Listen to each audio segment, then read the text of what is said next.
solution for retail pharmacy. We do everything a pharmacy does. We have our own pharmacists. We have our own inventory. We are the pharmacy of record. We do all the fulfillment and processing that pharmacies do inside what we call micro fulfillment centers.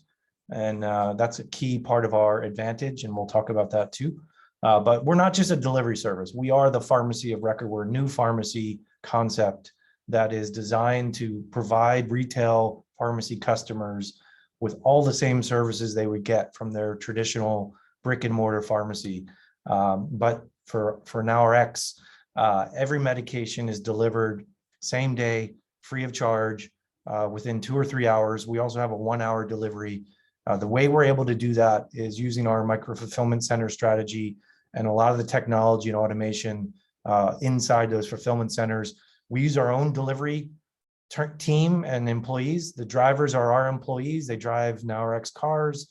They're pharmacy employees. So there's care, custody, and control over that medication all the way from the pharmacy fulfillment center all the way to the patient's door. Pharmacy is a very complex and heavily regulated industry, and this is the right model to really affect same-day pharmacy service. So full replacement for CVS and Walgreens.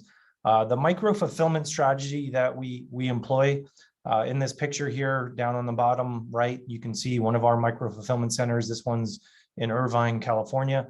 What we basically do is we take that pharmacy proper, that operation that you see when you go into a CVS or a Walgreens. You go into the back of the store, there's a counter, and there's 4 or 5 people behind that counter. No one else can go in or out. There's shelves of medications, and there's someone always seemingly typing away furiously at their computer screen with 8 people standing in line waiting for something good to happen. So we take that pharmacy operation outside of a retail facility. We house it in a commercial facility with, it's generally just a warehouse, but we house all of the same kind of things that you would see behind that counter in your CVS. We have our own shelves of medication inventory, and we have our pharmacists and technicians. So when you're a patient and you come to NowRx, you can talk to a pharmacist on the phone or chat through the app or even video chat. You can get consultation about your medications. You can get all the same medications you can get at CVS or Walgreens. We even have over-the-counter products, but you never have to leave your home. You can leave your doctor's office, you can go home, you can go to work, and that prescription will show up in 2 to 3 hours, or even 1 hour if you want an expedited delivery. So that's the concept, that's the vision. We've been doing this for 6 years. We started out in Mountain View, California with our first location, which was operational in 2016. We then launched several other locations in the Bay Area. Again, it's micro fulfillment. So we have automation and technology inside our fulfillment centers, but we locate them close to customers, close to patients. So we have very efficient, safe, reliable delivery. That's the way to do it. If you want to learn more about micro fulfillment and what it's all about, you guys can check out a company called GoPuff. They're at last count worth $14 billion in their latest valuation. And the rumors are it's going to be a lot higher than that next round. So we had 3 micro fulfillment centers in 2019. Then we launched Orange County in south of LA with our Irvine facility that I just showed you a picture of. And then within the last year, we launched 2 more micro fulfillment centers in East Bay, another micro fulfillment center in Los Angeles area, north of Los Angeles, and then one in Phoenix, our first location outside of the state of California. And we just recently announced, if you've been watching the Seed Invest emails and announcements, we just announced signing leases for new micro fulfillment centers in Denver, Colorado, Las Vegas, Nevada, and Bellevue, Washington, with more locations coming soon. So we're on a rapid expansion, and that's the way we grow the business, is by establishing new territories with new micro fulfillment centers, and that's the way we grow. So part of the funding that we're raising now will go for further expansion as well as investment in our technology. The technology is what we're most excited about. We've spent 5 years now, 6 years, rebuilding the way pharmacy processing works, and we built our own what's called a pharmacy management system, a PMS. You can think of it like an ERP system. It manages everything that a pharmacy has to manage. The pharmacy industry, like the rest of healthcare, is very siloed. The physician is quite siloed, doesn't do a lot of communication. Insurance companies have a silo around them. The pharmacies generally have a silo around them, and the patient. So you end up with 4 silos and no one's talking to each other. And this really is fundamentally what is broken in pharmacy. Pharmacy is a little bit unique, different than most other consumer products. The consumer doesn't order a prescription. That's just not the way it works, right? You don't go just decide you're going to get a prescription. The doctor decides when you're going to get a prescription. And so the point of sale for pharmacy is inside a doctor's office. That prescription then has to be communicated from that doctor to a pharmacy. The pharmacy then has to communicate with the insurance company and resolve any coverage issues that come up, right? So there's a communication and a collaboration between pharmacy and insurance company, pharmacy and physician. The pharmacy management system also manages inventory, making sure you have everything in stock that patients need, make sure you're doing predictive purchasing to keep track of upcoming refills, all of those things. If something goes wrong, let's say your doctor didn't authorize a refill on time, or the original prescription that came from the doctor electronically had some internal consistency, right?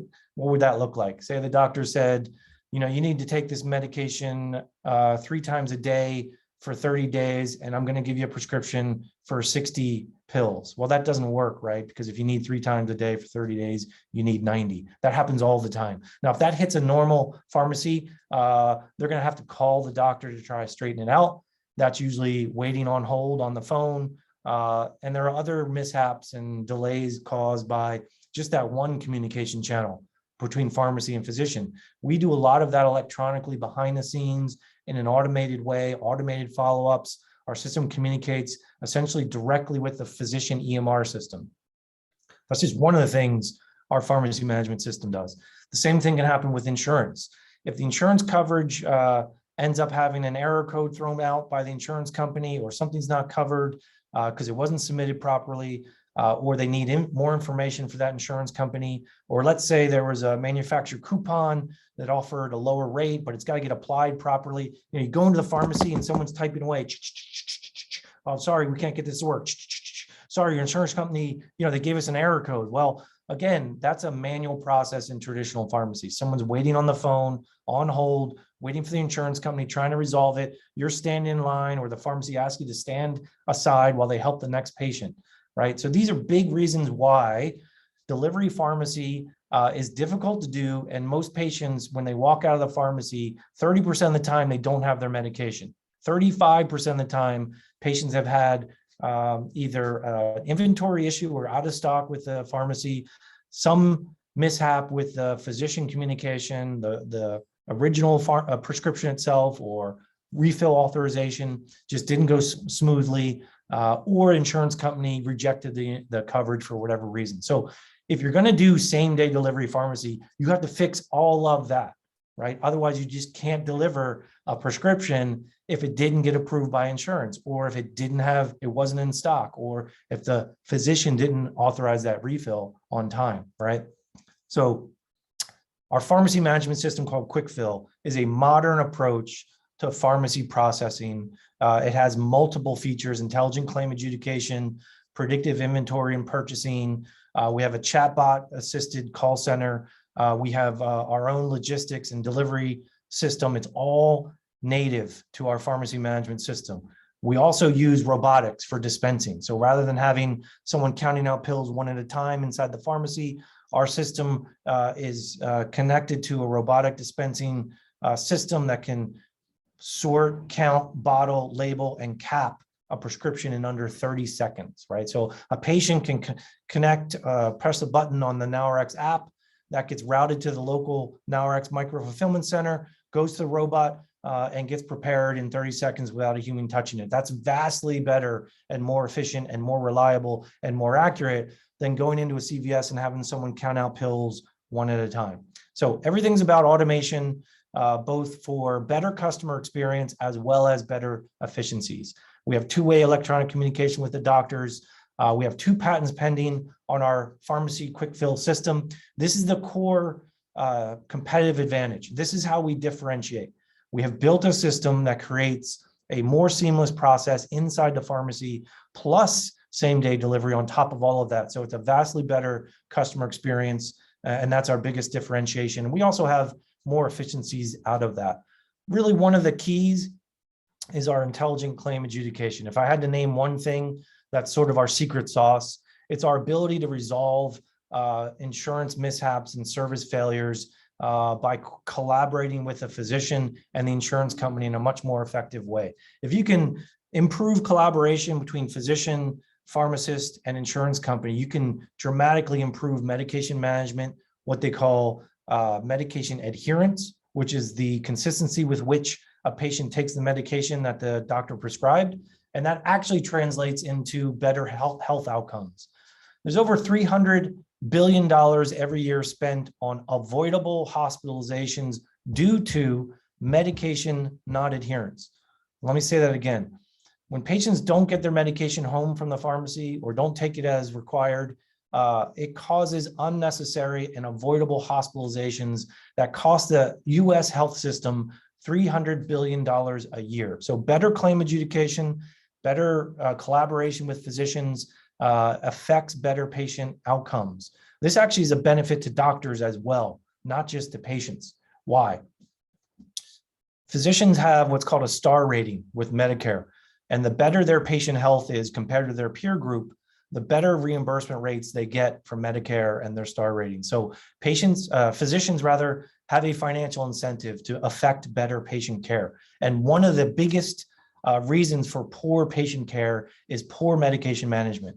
So this is about convenience to patients, certainly, but this is also about better patient health outcomes and reducing costs to the healthcare system. Let me just kind of clarify what I said and how we differentiate from our competitors. So if you look at our competitors, and Amazon's in the space, they bought a company called PillPack. Capsule's another player that we consider a direct competitor. And what they have done is they are using off-the-shelf legacy pharmacy management systems. And these pharmacy systems that have been around for 30 years are part of the problem. That's why the industry is siloed. The systems are siloed off between physician, insurance company, and pharmacy. There are systems called Pioneer RX and QS1. These are Windows-based systems. You know, there's no APIs. They're very clunky, and they've been around for decades. So our competitors have decided we're not going to change anything with the collaboration between the various silos in pharmacy. We're just going to use legacy systems, and we're going to add an app to it. And that's what they've done. Now, if you look at NowRx, we've done a completely different approach to the industry. We went inside the pharmacy and rebuilt pharmacy management systems with an eye towards optimizing for same-day delivery and with an eye towards removing these silos and improving collaboration. So we've built an app, sure, but we've replaced existing legacy pharmacy software with our own called QuickFill. It's been certified by SureScripts, which is the leading provider and essentially gatekeeper for all electronic prescriptions in the United States. And we've been certified with that. You can check that in third-party link here. This link here is a way you can go check all the certified pharmacy management systems that exist today are on that link. You can go to SureScripts website. You will see NowRx there. You won't see Capsule and you won't see Amazon PillPack. They're using legacy systems, and that's why we're going to win and beat them. The other big advantage we have is micro-fulfillment, and I can't really overemphasize how critical this is. Taking all of the automation and efficiencies of high volume, e-commerce, mail delivery type of pharmacies, but housing them in a smaller micro-fulfillment center that's close to the patients, right? So we get the best benefit of high efficiency and automation with the best of being close to customers like retail has. So we have none of the overhead that retail pharmacies have with all that expensive retail space and 15,000 square feet of pretty shelves that people can wander around. We get rid of all of that excess, and we use automation inside the pharmacy. So we have all the advantages of high volume automation and high volume, high throughput pharmacies with robotic dispensing, and then our own software system that cuts down on this. Someone just sitting there typing away, having problems, getting on the phone, talking to insurance companies, getting on hold with doctors. All of that manual processes makes pharmacies inefficient. We also have our own, as I mentioned, our own inventory management, uses machine learning to reduce out of stock, all of that. Two-way communication with physicians, intelligent claim adjudication with insurance companies. And the micro fulfillment gives us a huge advantage of being able to do same-day delivery without fixed overhead anywhere close to the industry. We run about 3% of what the industry has just in fixed overhead. And if you look at actual dollars, the dollars spent by a CVS and Walgreens just on rent in the Bay Area is about $6 per square foot, and it translates to about $7 per prescription just on rent. Okay, I've done the math. You can do it yourself. You count out how much rent they're spending every month. You count up how many prescriptions they're doing. It's about $7 per prescription just on rent. And we are 3% of that, right? So we're down in the cents in terms of cost per prescription. So right there is a $5 and $6 per prescription savings going to a micro fulfillment strategy. So how do we afford to do free same-day delivery? Well, we don't have the fixed overhead. That alone saves us $5 or $6 per prescription. And then we also have better efficiency. Let me just jump to this. This is our efficiency per order. This is the pharmacy processing cost. You look at CVS and Walgreens and the rest of the industry, they spend $20 per order for people doing this.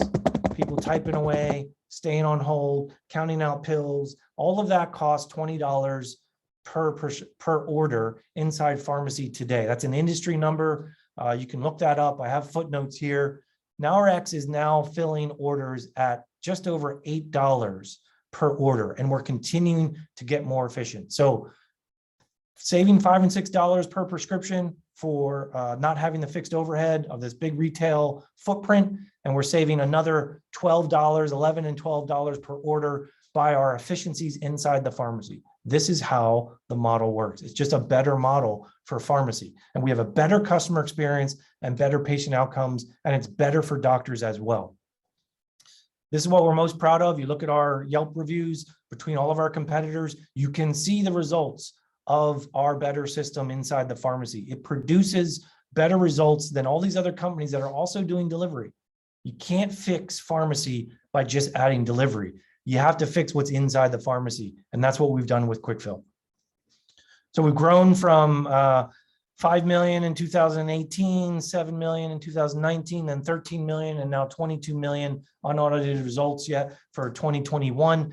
The graph on the right shows orders per territory. So again, as we build out the company, we add more territories. We just added Denver, Colorado. We signed a lease, should be operational in the next few months.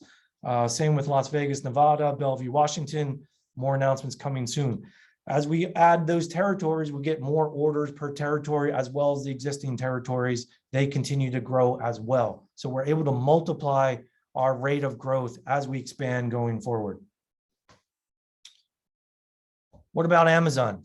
Everyone wants to ask. Amazon's in pharmacy. Surely, they can build a pharmacy management system and they're killers on logistics, and they're just going to crush you with volume. Well, let me point out, in the pharmacy industry, when you talk about one of Amazon's biggest advantage is their ability to be the low-cost provider. They can buy enough paper towels and pencils and mouthwash and everything else, and they can buy at such scale that they can then offer to the patient or the customer at a super low rate, lower than anybody else can because of their volume. That option is not available in pharmacy. So let me explain.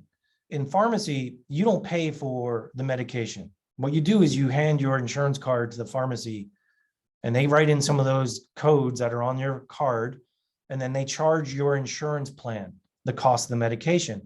And what they collect from you is what's called a copay, sort of like a deductible per order. It's usually $5, $10, sometimes $0, sometimes $20. That depends on the insurance plan, right? So your insurance plan decides how much you're going to pay as a copay, not the pharmacy. the cost of a medication to a customer 95% of the time, because 95% of pharmacy transactions go through insurance. 95% of the time of all pharmacy transactions, 4 billion a year in the United States, the patients just pay the copay that's set by their insurance plan. So if you go to NowRx or you go to Amazon or you go to CVS, you're going to pay the same out-of-pocket cost, i.e. Amazon no longer has their biggest lever for competing. It's a level playing field. Now, 5% of the industry, people use cash, generic medications that are super inexpensive, $1 or $2 or $3. They don't generally go through insurance, and because they're less than the copay itself. And sure, on those medications, 5% of the industry, yes, you can be low-cost provider for 5% of the industry. We're going after 95% of the industry. So if you look at Mark Cuban, I know everyone wants to ask me about Mark Cuban's pharmacy, same thing. Cuban's pharmacy is focused on 5% of the industry, cash only. They do not take insurance. Any medication that costs more than a typical copay, which is $15 or $20, any other medication, you'd be better off going through insurance and coming to NowRx than going to Mark Cuban because he can't take your insurance. Now, 5% of a $400 billion industry, that's still a pretty good niche. So that's fine. I have no problem with what Mark Cuban's doing. I think it's a great mission. He wants to bring the cash pharmacy market down to a cost plus model, which it kind of already was, frankly. So kudos for him. Not really a direct competitor for us. We're going after the insurance space. Capsule, another competitor, I just include them here because they're using a legacy pharmacy system. You can see it in their reviews. They're dropping the ball with patients because a legacy system, they use Pioneer RX. You can look it up. It's a Windows-based system designed 30 years ago. And, that doesn't give the kind of customer experience that NowRx does. Other thing, just back to Amazon real quick. In fact, there was another article about this just this week, okay? Amazon's been in groceries since 2007. And when they announced they were doing Amazon Fresh, every analyst and every investor said, it's over, right? Groceries is over. Amazon's going to dominate it. And then they bought Whole Foods in 2017, and the same story was out there. Amazon's going to crush groceries. It's over. Well, I can tell you as of today, Amazon's share in the grocery business, 15 years after going into groceries, is 2.6%. That's their market share in groceries. Why? Groceries is complicated. Amazon's good at certain things. They're good at hard consumer goods. That's what they're good at. They're not going to be good at communicating with a doctor and communicate with an insurance company. That's not their gig. So can they get into pharmacy? Sure. Are they going to be a dominant player? I have my doubts. Here's some more fodder for that. People don't think Yelp reviews are very revealing. Read these Yelp reviews from Amazon. -5 stars. They're sending packages with the wrong medications. They can't replace it. They can't find it. Every month, more problems, no communication. Every time you talk to a different person, you get a different story. They don't have info. This is not just a bad customer review. What I want you guys to think about is what's going on inside Amazon Pharmacy to generate this kind of review. They're missing deliveries. They don't have medications. They're talking to customer service people, are talking to patients without all the information. How do they not have the information? Their systems aren't talking to each other. Why? Because they're using a legacy pharmacy system that they just connected an app to, and the connection's not there, and they don't have a customer service system designed for pharmacy, integrated with pharmacy. Big difference, right? You guys can go look at that. It's on Trustpilot. Look at Trustpilot, PillPack. Look at those reviews and read through them with an eye towards why is that problem happening for Amazon? I thought they could do anything. So our plan to go forward is to continue to expand through Western states and East Coast and Midwest. That's what we're on. Yes. So we're going to be in the East Coast. Yes. Am I going to announce it before I'm there? No. There's a competitive landscape out there. We will announce these locations as we go. But are we building a national company? Yes. We're embarking on that now. And we're announcing new states all the time. Stay tuned. Coming to a city near you.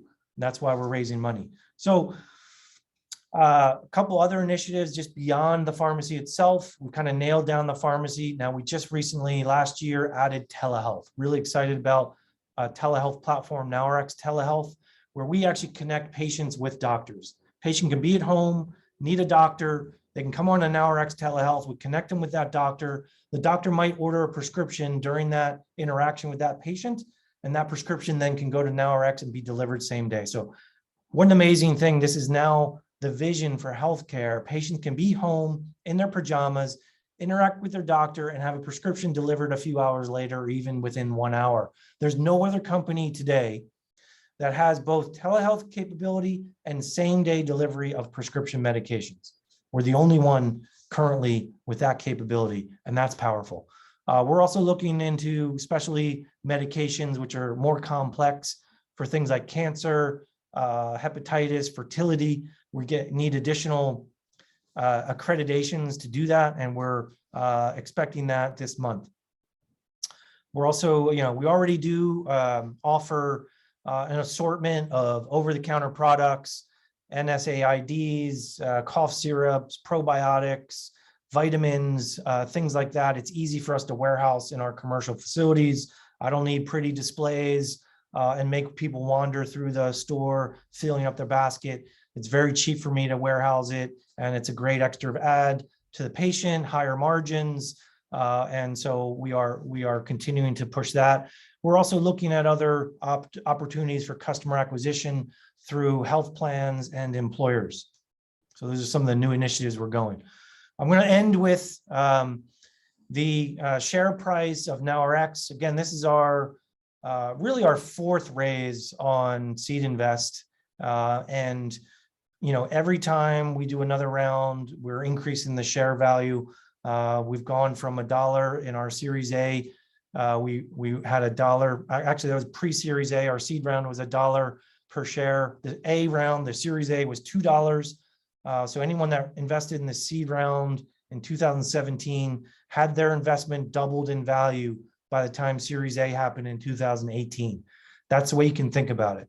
When you're investing in a Reg A deal in the NowRx Series A, B, or Series C, you're getting stock. It's not publicly traded stock yet, but it's stock. You get hard equity stock certificates.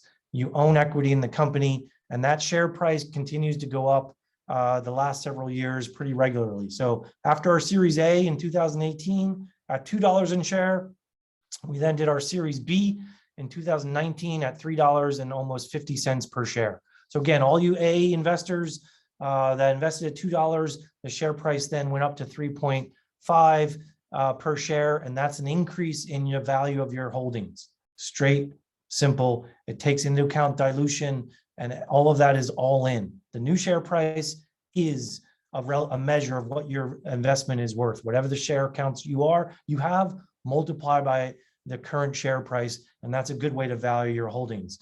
Series C, which we're currently offering, is at $10.50 a share. So anyone that came in the seed round in 2017 has had more than a 10x return. If you came in the A round, you're looking at 5x return, and the B round, more than almost 3x return. So come on board. We have more than 10,000 investors.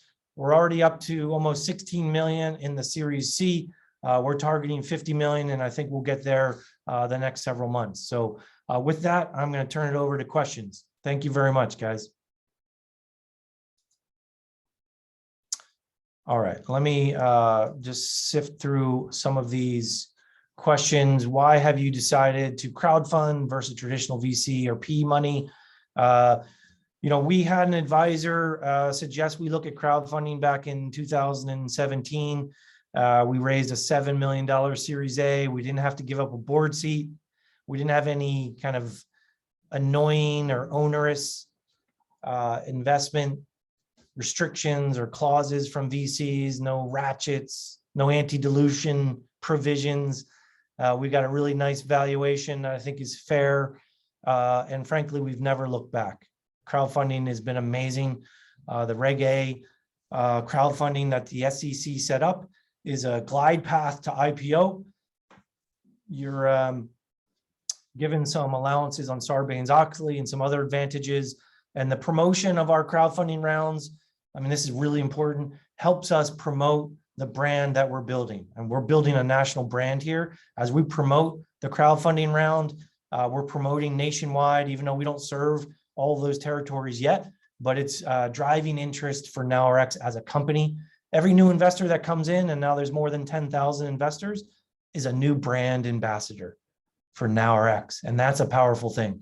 Crowdfunding is fantastic. It's a great alternative for entrepreneurs and investors. You know, the world's changing. You now have Robinhood and, SPAC IPOs, and everyone is, getting earlier shots at pre-IPO companies. And so we've really embraced crowdfunding. We talk to PE companies, we talk to VCs all the time, we talk to strategic investors. And so we're open to venture capital and PE funding, of course. And I imagine one day we'll have a more of a private equity type of round. But today, crowdfunding has been fantastic for NowRx, and we fully embrace it. Next question is, I'm just going to check on time, guys. We're doing great on time. Is this solution EHR integrated? The quick answer is yes, but let me explain. So every physician, a lot of people don't understand, how does pharmacy work even? How do those prescriptions get from your doctor to a pharmacy? In the old days, they'd write out a piece of paper and they'd hand it to the patient, and the patient would drive that piece of paper to the pharmacy. That's fallen by the wayside now. A lot of states, especially California, have enforced electronic prescription system, okay? So how does that work? Well, there's an entity called SureScripts Health Network, and SureScripts connects to all the EMR systems or EHR systems, or those terms are interchangeable, inside physicians throughout the country. It handles all the electronic prescription traffic in the United States. So if you are a pharmacy and you have a pharmacy management system that's been certified by the SureScripts Health Alliance Network, then you will be able to receive electronic prescriptions from all the major EMR systems in the country. That's how that works. So NowRx, as a licensed pharmacy with a certified pharmacy management system called QuickFill that's been certified by SureScripts, yes, we are integrated with EMR systems. We also can communicate back to the doctor through that same electronic network, through SureScripts, about clarifications on prescriptions, which happen all the time, about refill authorizations and follow-ups, about substitution medications, right, with standing orders, about follow-ups with prior authorizations. All of that is handled. It's right at the fingertips of physicians. Let me say it this way. There's no change in workflow for a physician to send a prescription to NowRx or send it to CVS. There's no change in workflow at all. So if you go into a doctor's office and you see a brochure that says NowRx on it, free same-day delivery, and you say to the doctor, hey, I'd like to use NowRx, can you send my prescription there? The doctor types in their EMR system, NowRx, boom, and we're there, and they hit send. That's that simple. And we're right alongside CVS and Walgreens. Very powerful, and it's the only way to do this business. So all you guys that are going to ask me about Uber Eats and DoorDash doing delivery pharmacy, guess what? They're not. They're not connected to any physicians' EMR systems because they're not a pharmacy and they're not connected to the SureScripts network. And so there's a huge differentiation there. And if you remember me talking about silos, how physician is siloed, with insurance company siloed, and pharmacy siloed, if you add a third-party delivery company between pharmacy and patient and between doctor and insurance company and patient, you've now added a silo. You're not removing silos.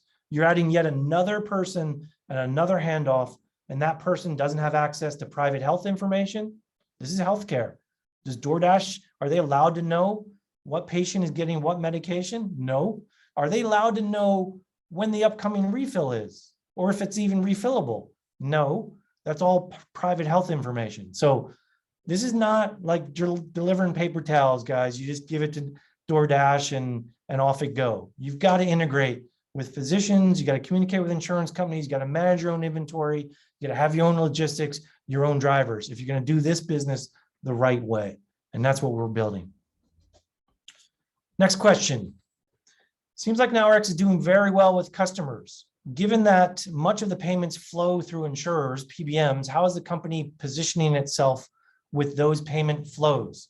We are a licensed pharmacy. Every one of our micro fulfillment centers is a DEA licensed micro fulfillment center, recognized federally and at the state level as a pharmacy. And we are networked with all the major insurance carriers and their PBMs. So we are a preferred pharmacy. We've worked with the insurance company networks. We've got preferred status. And so that copay amount and that insurance that most patients are going to bring to NowRx, our pharmacy management system takes those little numbers. It's a RX bin number on you can pull out your card right now and see the RX bin number and PCN number. You type that into our quick fill pharmacy management system, and we communicate electronically to all the PBMs through what's called a switch, and we adjudicate that claim. And then our system actually does a bunch of error resolution and follow-ups and prior authorization processes. A lot of it's handled by our insurance adjudication system, which is one of our big advantages. So we then get reimbursed by insurance companies. That's our revenue, right? They deposit right into our bank accounts. They adjudicate every claim before it goes out of the pharmacy, before we deliver anything. We have a confirmation code from every insurance company in their PBM that, yes, this is going to be paid. And then that money comes into our bank account. So NowRx lives off of the reimbursements we get from patients' insurance plans, which get direct deposited into our bank accounts, plus any copays that the patients give us, because the insurance companies usually require some copay to be paid by that patient, and they can pay that by credit card. So we get credit card payments from the patient for the copay. We get insurance reimbursements from the PBMs, and then we pay for the medications that we get either direct from pharma manufacturers or from the wholesale market like McKesson, AmerisourceBergen, and we live off of that gross margin, which is the difference between reimbursements we get from insurance companies and patients minus the cost of the medications. And we live off of that gross margin just like every other pharmacy does, but we have way more efficiency in 3% of the fixed overhead, less than half the cost to fill medications.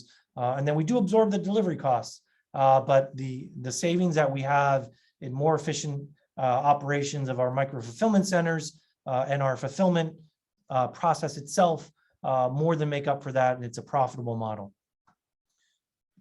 Next question. What would it take for Amazon or another company to replicate your automated systems? Well, we spent 6 years, Sumit and I, not knowing anything about pharmacy. We spent 6 years sitting inside a pharmacy, looking at the pharmacy technician, watching them type. What's that? What's that? What's that error code from the insurance company? What's that mean? How do you resolve it? Well, I don't know. I usually just, call the company. Well, is there a way to resolve it? Well, I don't know. I know someone over at Costco, maybe they know. So there's all this tribal knowledge, right, about how to resolve insurance claims, how to resolve communication with your physician. And we put all of that information over years of time. We also sat next to the pharmacist where you're doing a verification, what's called pharmacist verification 1. What do you need to do? Well, how do you verify that? Well, what database do you use for drug interaction? We looked at all of that and studied that. Well, how does the legacy system that are in existence, how do they handle it? Well, pretty poorly, right? And we used to see all these technicians and pharmacists have to page and close windows and open windows and close windows. We count all those steps, 27 steps to process a prescription. We built all that in our software, right? So we studied all of that. Now, can Amazon do that? Sure. If they're going to spend the time inside a pharmacy, study it, and build the system the right way, I imagine they can, but they'll make different decisions along the way. And will their decisions be better than ours? Not sure. Right now, their decision is use a legacy system. That was their decision. That was not our decision. Our decision was, if we're going to build a modern customer experience in pharmacy, we cannot use legacy system. It's not allowing us to streamline and make this experience better the way we want to. And so right from the get-go, I will say that their team is making poor decisions. Same with Capsule, right? They're making different decisions. I think they're poor decisions. Will they make good decisions when they decide to build their own system? When their systems start to break at scale like they're breaking now, can we count on them to make good decisions and build a system as good as NowRx? I know where my money is. I'm not holding out hope for them. Someday Amazon will get it together, right? In the meantime, they're going to write, they're going to scoop up a couple $1 billion in mail order prescription for some of their Prime users, and they're all going to have terrible experiences. And, that's going to be good enough for Amazon for many years, I believe. But their brand's taking a hit, and, we transfer in a lot of patients from Amazon Pharmacy, I got to tell you. And it happens at least once a week, it seems. I don't know if that data is actually perfectly accurate, but it feels like once a week we transfer in another customer from Amazon Pharmacy that they're fed up with their service. So, it's easy to say, well, Amazon can do this. I don't think it's that easy. And, we've invested a lot of money and work and time into the R&D, and we think we've got something really special. And we've had people in the industry tell us it's really special what we've created. Can I buy shares from Bulgaria? I think that's a no, but you can check with Seed Invest on that one. I'm just reading the questions, guys. How will NowRx cope if competitors like Capsule and PillPack develop their own novel pharmacy tech to rival QuickFill? What will our remaining advantage over them be? I think I just covered that. Look, anybody can build any software, right? But how did you build the software, and is it producing a superior customer experience that's defensible? I think ours has built something that's defensible. I think the time we've built in engineering our pharmacy management system and our service, I think we're 5 and 6 years ahead. Are they going to try and catch up? Yeah. We're going to keep pushing the bar higher and higher, though. We're not going to stay idle. A third of this raise that we're doing now is going back into R&D. Further automating pharmacy technician work, further automating how the pharmacist does verifications, how they do inspect the medication for product verification, how we communicate with our drivers and our delivery personnel. There's constant evolution here. I just don't see anyone catching up to us anytime soon. But look, it's a $400 billion market. I mean, every market we're in has $1 billion of pharmacy business. Every market, every territory, the Peninsula area in the Bay, South Bay area, East Bay, Orange County, north of LA, Phoenix, Arizona, every one of those 5 territories has $1 billion in pharmacy revenue every year. That's how dense pharmacy is. Now, if you're going to tell me, how am I going to survive with a competitor that maybe has equal service to mine and equal systems, which they don't today, but let's say 5 years they do. If I can get 100 million per territory and they can get 100 million per territory, and I have 20 territories, I'm going to be a $2 billion company, and maybe they'll be a $2 billion company too. Revenue. Maybe that's true. I am not going to be too worried about that. There is room for other competition. It's not a winner take all. Imagine a winner take all market that's $400 billion. Does anybody really think that's a winner take all market? It's just not. So we've focused everything that we do and all our energies and all of our systems and technology on one thing, providing the best customer experience that is possible. And we're going to keep doubling down on that, because that's how you're going to win such a large market. Today there's CVS, there's Walgreens, there's Rite Aid. They're all terrible, but patients have a choice. That's fine. I don't mind if there's NowRx and 1 or 2 other competitors to give someone a choice. I think that's fine. But we believe strongly we have produced the best customer experience in the industry. And if you look at our Yelp reviews, that'll prove it to you. Go look right now. And don't look at the 5 stars. Everyone knows, you can AstroTurf your 5 stars. Sure. What you can't fake is your 1 stars. There's no way you can fake your 1 stars. Go read the details in Amazon's Yelp reviews on Trustpilot. They don't actually have a Yelp review account. Go read the 1-star reviews on Capsule. Go read them. Read the detail. It's not just someone having a bad customer service day. Systems are not talking to each other. Prescriptions are getting put off for weeks at a time. Is that same day delivery if your prescription's 2 weeks late? No, it's not. Customers are not going to stand for that. So we're pretty confident what we built is something robust. It's enterprise grade. It's built for scale. My co-founder, we've done a couple of webinars with my co-founder, and he's built enterprise grade software systems in banking, in financial services and credit. And so we are very confident in our ability that we're not going to ever let the customer experience drop off. And that's how we're going to compete. And that comes from technology. That's why we're doubling down on investment in R&D. Are there any metrics like ROI or other metrics that help see better how well the company is executing? Yeah, go in a data room in Seed Invest. There's plenty of metrics in there. And if you want something more, go onto the Seed Invest forum, ask me a specific question, and we'll upload it into the data room. You can look at our filings with the SEC. There's nothing up our sleeve here. We're filed with the SEC. We report twice a year, and you can see that data. We track all kinds of metrics. We track driver utilization and delivery efficiency. We track number of prescriptions delivered per stop and per driver hour.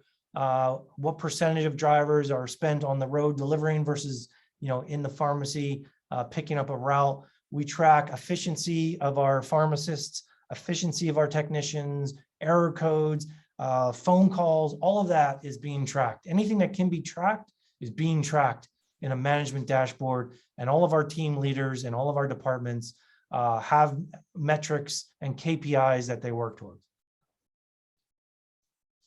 How do you help patients save money, like searching for GoodRx discounts? Yeah, we absolutely do that. Part of our quick fill system goes out and searches for available coupons and applies those automatically for the patient.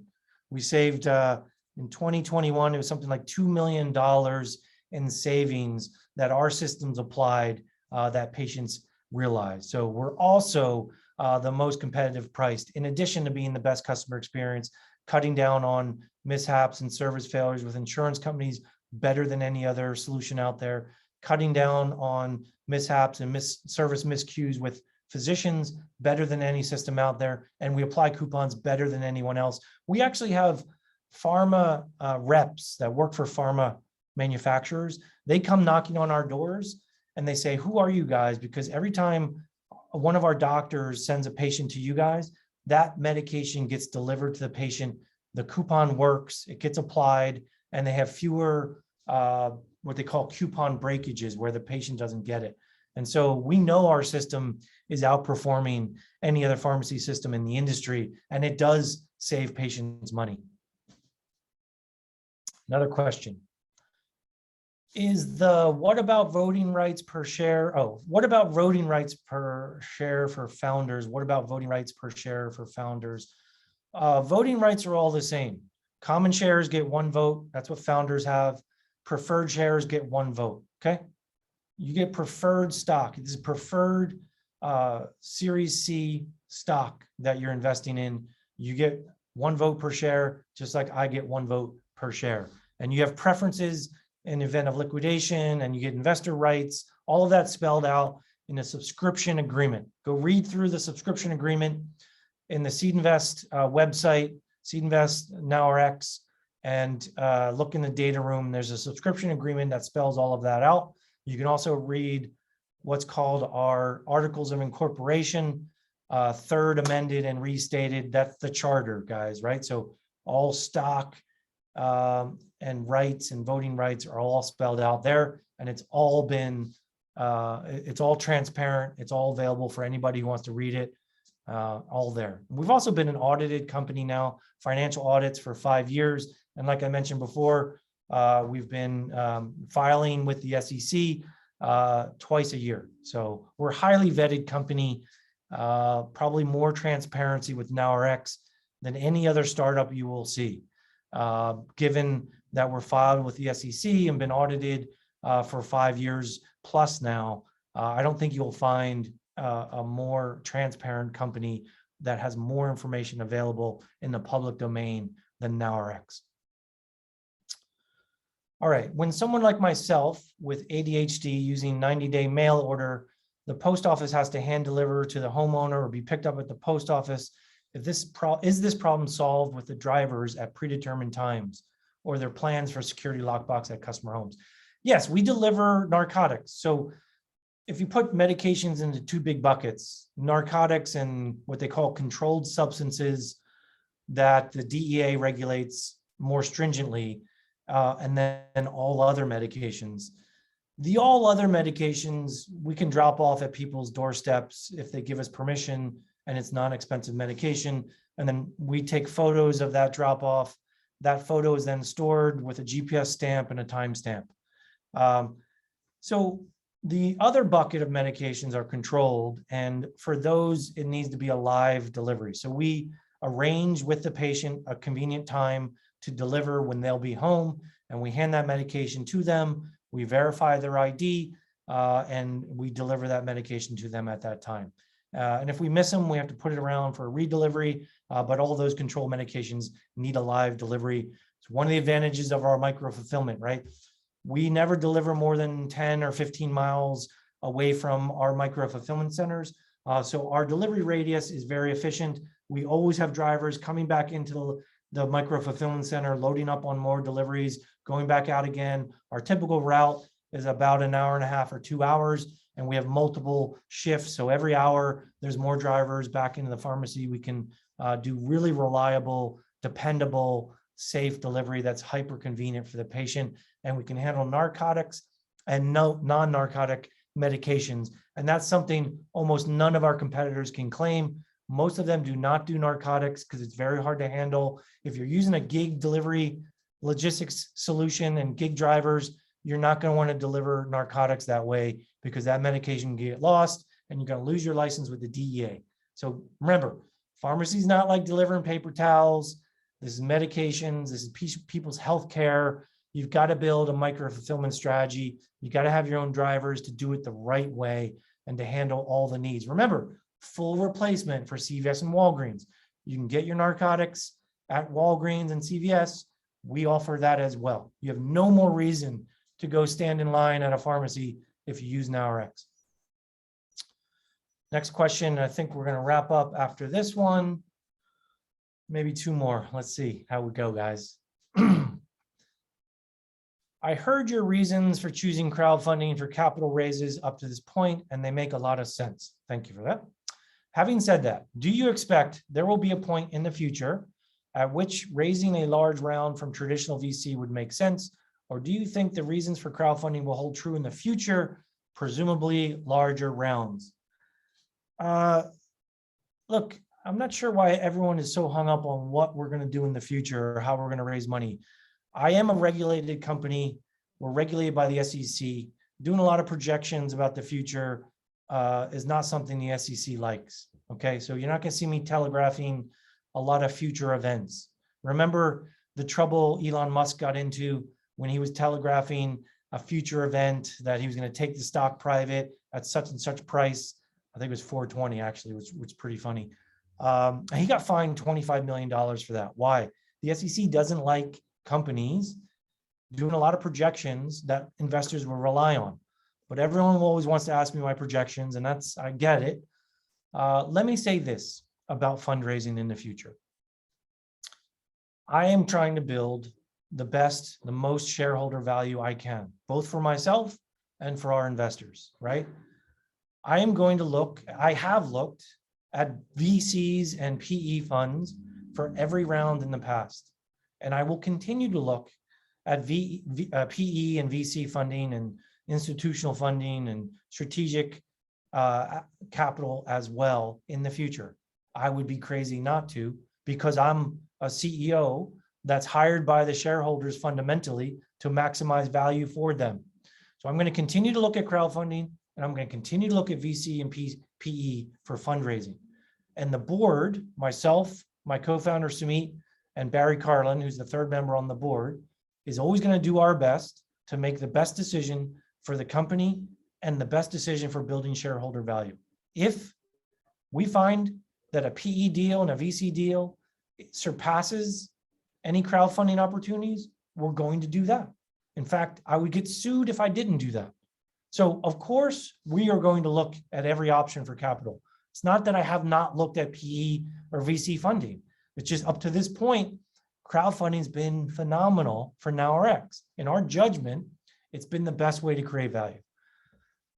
Okay, let me see if I can find one more good one. I feel like that one was a little bit too unpleasant, and I got a little bit sad about it. So I'm going to try and do a happier question right now. All right.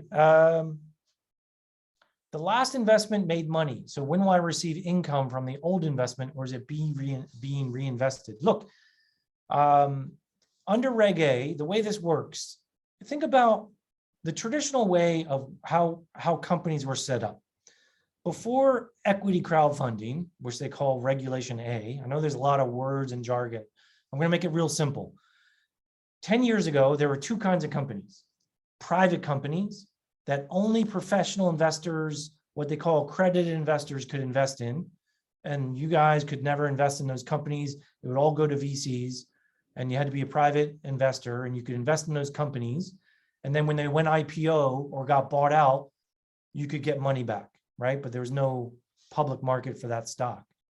That was one type of company. And then there was public companies, companies that win IPO, and anybody, any retail investor could buy and sell stock. As long as you had a brokerage account, you can buy and sell stock. You can invest and you can sell at any time. What Regulation A crowdfunding is, it's a third category of company that the SEC created. We're a private company to the extent that our stock is not tradable on any market, but any retail investor can invest in it, right? So it's a new category of company, private, but anybody, you don't have to be a professional investor to invest in it. That's what Regulation A company is all about. We're an emerging growth company. We're on our way to IPO, emerging growth. And you, as a retail investor, can invest in it. Now, we're not yet traded. So there's still no way to flip your stock if you invest in NowRx until, because we're like a private company, and that the stock is not traded on a public market yet. So you cannot sell your investment yet if you invest now until we go IPO and become public, or we get bought out. So we're like a private company that way, but you're a retail investor and you get a chance to invest in a company that no one could invest in before Regulation A came in. So this is like Robinhood, right? No one used to be able to do investing in options and futures. Now they opened it up to retail investors. No one used to be able to invest into early stage pre-IPO companies, but now they can. And the mechanism has a funny name. It's called Regulation A, emerging growth company with the SEC. So how are you going to get your return on investment? When we go IPO. When are we going to go IPO? Again, I can't do crystal ball stuff. The SEC doesn't want me to. If you look at all startup companies, how long on average they take to go from startup to IPO, it's about 10 years on average. NowRx has been in existence for 6 years. And that's all I'm going to say about IPO. We are building towards an IPO. I just hired a CFO called Mark Marlowe, who's taken 2 companies from startup to IPO with Goldman Sachs. And we brought him on. We're bringing on a Big 4 accounting firm. We're migrating from QuickBooks into Microsoft Dynamics for our accounting system. We've hired a controller. We're putting all those financial controls in place. I'm building out my exec team. I just hired a driver manager. We're hiring more people along the way. We're building a company that's going to be destined for IPO. We may get bought out along the way. We'll see. But I think right now, we're going to be a great IPO candidate. And that's when I think, all of our investors are going to get the payoff. And we're really excited for that. Come join the team, guys. There's 10,000 plus investors. Many of you are multi-time investors. Thank you so much. Thanks for listening today. Any questions we didn't get to, go out on the forum, seedinvest.com/NowRx. Ask your questions there. We'll post the ones I didn't get to. And thanks a lot, guys. Have a great Friday and a great weekend. Talk to you soon. Thank you.